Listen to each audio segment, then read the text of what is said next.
Առանց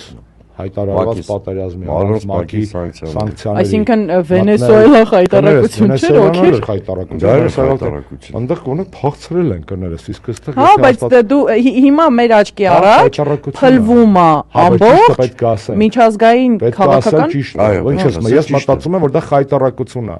Ռազմական գործողությունները առանց ՄԱԿ-ի սանկցիայի դա խայտարակություն է, կապ չունի որ երկրի դեմ։ Մտնել ղեկավարին գողանալ դա խայտարակություն է, այլ երկրի ղեկավարին սպանել այդ գործողությունների ընթացքում խայտարակություն է։ Քիլկաներս այտենց զուգահեռը կարող է տեղին չի առաջին հայացքից, խի որ Ռուսաստանը ուզենար Զելենսկին 4 տարվա մեջ չէր խփի։ Բազմաթիվ անգամներ պատերազմի առաջին քանի անգամ այն Զելենսկին ասել որ ես վախենում եմ որ ինձ խփեն։ Մի Իսրայելի վարչապետը նախկին պատմում էր որ այդ վախերը կան։ Սա ի՞նչ է։ Եվ եկե գարանտա կանգնել Պուտիններ երաշխիքները տվել եւ այլն եւ այլն։ Այսինքն այս ամեն ինչը հաստատ փիսի մասին չէ, էլի սա խաղաղության մասին չէ։